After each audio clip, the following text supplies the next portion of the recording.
Oh, what's going on, boys and girls? How the devil are we? Shanksy here, and today it is time for our next installment for everything you need to know about insert random team. Now, we started off with the defenders last week, and it's got some great feedback, and the only person that recommended the next team was actually for the Kree team. So, Kree, this is your life, baby.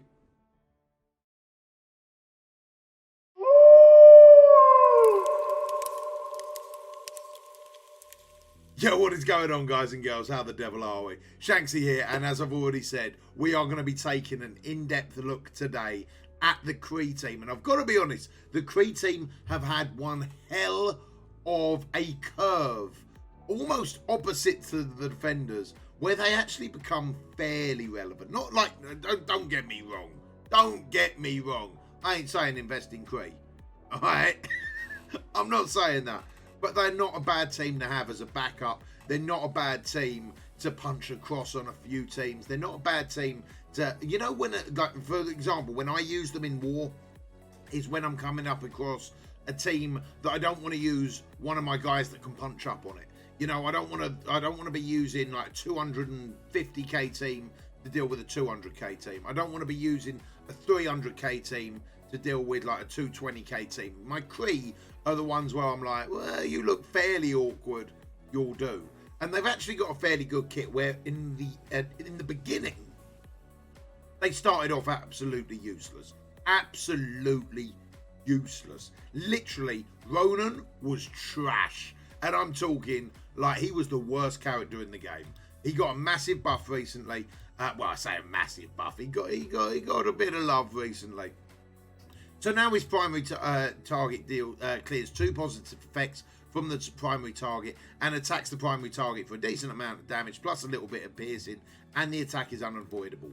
Judgment is where he summons a few allies into the fold, and allies attack at 300% normal damage and 100% of normal health. And this is the big bit of this ability for me, is clear 2 negative effects from all allies. And he normally calls in a Reaper and a Noble, which is not bad. You know, the Noble will then get to use the attacks of who's around them. Universal Weapon is his ultimate ability, and that is attack all targets for 230% damage. It's not a big hit by any stretch of the imagination, but it ability blocks the primary target for 2 turns. And it can apply ability block to 2 additional targets, which is pretty damn spicy when you're taking them out of the game, such as that.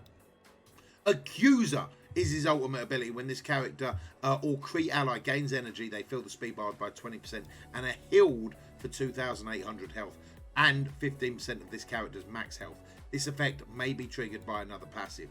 So whenever this Kree or an ally gains energy, they fill speed bar by 20% and are healed. That's huge. Absolutely huge. And it gives them a little bit more sustainability. Now, normally, the ones that you will use in a Kree team are Ronan, Kree Oracle, Kree Royal Guard, Kree Noble, and Kree Reaper. Kree Reaper still hits incredibly hard, even at that power. Now, personally, I use Ronan, Kree Oracle, Kree Cyborg, Kree Noble, and Kree Reaper because I like the extra burst damage. Now, if you worked on your Ultimus team at all, because he is Kree, right? If you worked on Ultimus, as you can see, I've shown him no love whatsoever. He actually does a lot better going with Kree Cyborg. So you normally take Kree Cyborg off, leave him with Ultimus, and then you've got Kree Royal Guard to fill that spot, and gives them that extra survivability as well, where normally when I'm punching across, I just want to hit hard, I just want to get rid of it, I just want to get out of the way. Now, the other notable Krees to mention are, of course, Minerva. Now, Minerva fills a whole different spot on the BKT. Now, the BKT, I don't know if you guys know this, is actually the best Kree team, and it features, you've guessed it, one Kree, which is Minerva. So the BKT actually started off as a bit of a joke, because that's how bad, that's how awful these guys were.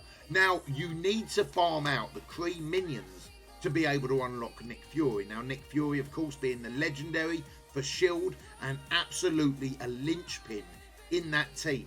So, who do you need to farm him out? Ronan ain't going to help you. Minerva ain't going to help. Captain Marvel ain't going to help you. No, it has got to be the Kree minions. So let's start from the top and we'll have a little look at Kree Oracle.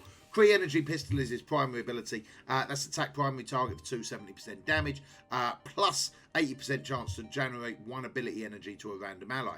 Now keep in mind, that's going to also work really nicely with Ronan's passive because he's generating that ability energy. His secondary ability is apply regeneration to all allies, apply additional regeneration to Ronan and Kree minion allies. So he gives everyone 2 regenerations on that team to give them that little bit of extra survivability. And Zil is his passive. Whenever this character or an ally gains energy, heal them 1400 health, plus 5% of this character's max health. So he literally works in conjunction with Ronan, where they are both like giving each other healing every time ability energy is generated. So it's literally super important that you want to generate that ability energy.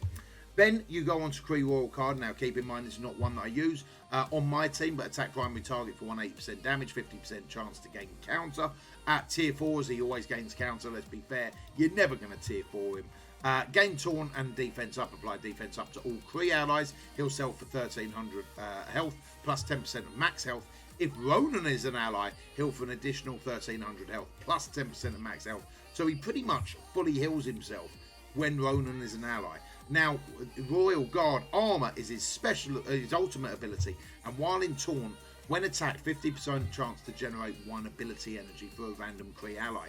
Keep in mind, the ability energy with Kree Oracle and Ronan is absolutely huge. It gives them that survivability that they need, and they just keep on healing. Now, Kree Cyborg is who I use on the team instead of him, and on attack primary target for 270% damage. On kill, chain to adjacent target for 270% damage, and grant 1 ability energy to 1 to 2 random allies.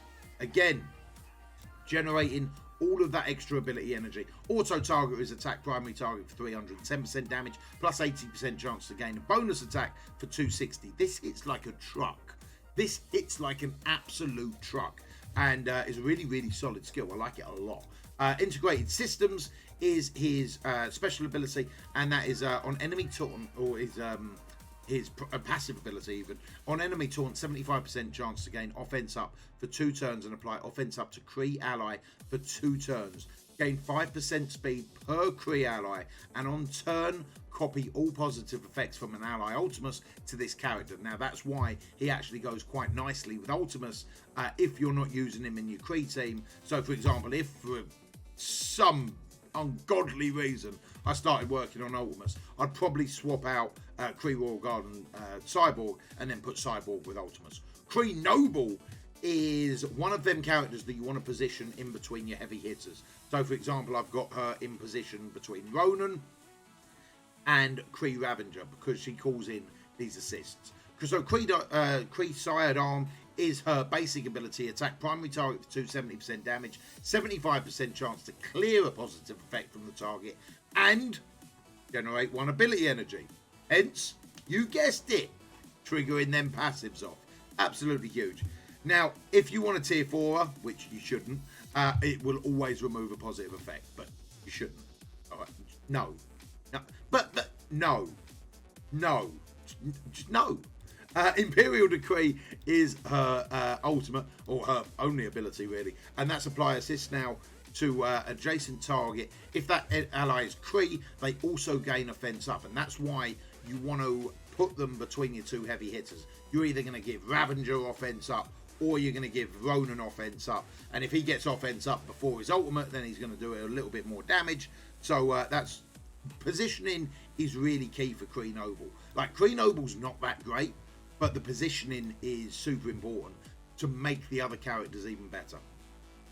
Now, on turn, clear 1 negative effect from 1 random ally with a negative effect. If the ally is Kree, remove an additional negative effect. So it will start clearing off some of the debuffs as her passive, but it's not that great.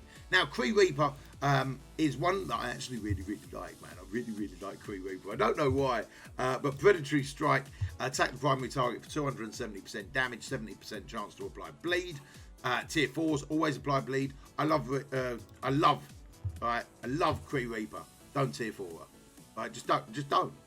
Right. Ferocious Pursuit is ultimate ability, and that's attack primary target for 540% damage, plus applying a heal block. And normally, this should one-shot the majority of people that you're hitting it with. Hunter Killer is the ultimate, the passive, sorry, and on crit, heal self for 15% max health and generate 1 ability energy for 1 to 2 random Kree allies. Again, generating that extra ability energy. So they've got really, really nice synergy. What can you use them against, though, is one of the big things. And as I say, they don't really fully counter anyone. You know, they can punch down across the defenders. They don't do badly against hero brawlers either, guys. They really don't. Other than that, it's normally a punch down, right? If you've got a team that you're looking at with no synergy, they can normally do a little bit of a punch up or something like that. But large majority of the time, it's going to be a little bit of a punch down or a punch across with no synergy. Because they're not great. They're not great, but they're not bad. If you're using them in war defense, they can actually trigger out some half-decent teams or get people a little bit surprised on their utility when they do start healing each other up and stuff like that. It can actually nick you a defense win or two when people just underestimate the Kree power. You know, so be careful when you're going up against Kree. They're not an absolute nobody team. You know, they're not great, they're not meta, they're not phenomenal, but they're not a nobody team either. And it all depends who's got that power, who are the heavy hitters in that team. For example, I've got a 230k Kree team, but 80k of that is Ronan. You know, he's 7 red stars. 80k of that is Ronan. If I had a little bit more red stars, for example, on Kree Reaper, she could be hitting a little bit harder, man. Like, she's a beast. She's a beast. So let's see how the team works in a blitz. Now, keep in mind, this is a very, very low multiplier. I've got to start streaming in a minute. I'm literally only filming this video while another video is uploading for Ironheart. So I figured we'll make hay while the sun shines and get another video go. So this is going up against the 50k Thanos over there. And a bit of a makeshift team. Ideally, I wanted to find a proper team to counter, but to be honest, at such a low multiplier is not really going to help. Now, I would still recommend 7-starring all of these guys, absolutely all of these guys, mainly because you're going to want that 7-star Nick Fury.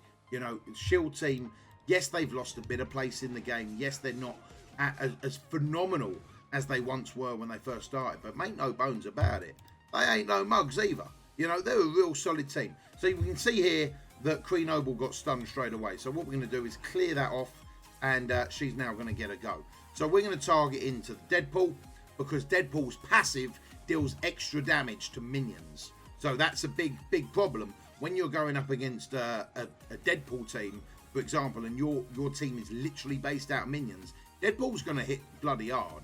So we're going to kill him off. He's going to give that offense up there straight away to Ronan. So either Ronan or Kree Reaper was going to get the offense up there. So we were laughing either which way. We're just going to kill Bullseye. See, that hits like a truck, right? That hits like a truck. Apply that heal block there. And then we're on to Thanos and the tanks. Bum, bum, bum, bum, bum, bum. Now, again, this isn't really like what they can do. You know, it's a very, very low multiplier. This is going to be his ultimate ability. 7 red stars, keep in mind. As you can see, it's not a huge damage deal, but it is apply ability block twice to Thanos and once over there to Luke Cage. So it's really taken them out of this game, where we can now just basic them out. If we were in a little bit of trouble, bam, we apply that heal. He falls over anyway due to the bleed. And then we're going to clear the death proof from his... This is the beauty about this one as well. This is the beauty about Ronan's attack, is he clears the positive effect and then attacks. So he clears the death proof and then hits them. Love it. So that is the Kree team, guys. Everything you need to know about them. Let me know down in the comments below what the next team you would like to see. As I say, the Kree team have definitely had a bit of a curve over the years, and are certainly in a much better state than what they were, but they are never going to be a top tier team. They're going to be a decent team. They're going to be one that people underestimate, but they're never going to be a top tier team. Certainly try never to take them higher than 250, 260 tops. You know, I will probably eventually go to gear tier 12 on some of these guys, maybe all of them guys on the ones that I use. I will probably eventually take Ronan to gear tier 14, only due to I've got 7 red stars on him. And as you can see, even at 7 red stars at the moment, I've got level 71 gear tier 12, 6664. He's got no tier 4s in him or anything like that. Even at 7 red stars, I still haven't considered him worth that investment. So that should probably show you where I feel like the Kree team are at. They're a good team, they're a solid team, but they're no Black Order. You know, they're no Inhumans, they're no hero brawlers, they're no big powerhouse in the Marvel Strike Force world. But they're a decent team that will get you through a decent bit of content. And they're pretty fun to play around with as well. So guys, let me know in the comments down below who you would like to see me do This Is Your Life for now. And yeah, let's check them out. Guys, thanks for watching. If you've enjoyed the content, do me a favor, give it a thumbs up, give it a share, put it in a group, I don't know, share it with someone. I love your faces. Be smart, be strong, be safe. You want to catch me in person, Discord links down below, Twitch links down below, all that good stuff. But until next time, I'll see you on the flip side. You take it easy.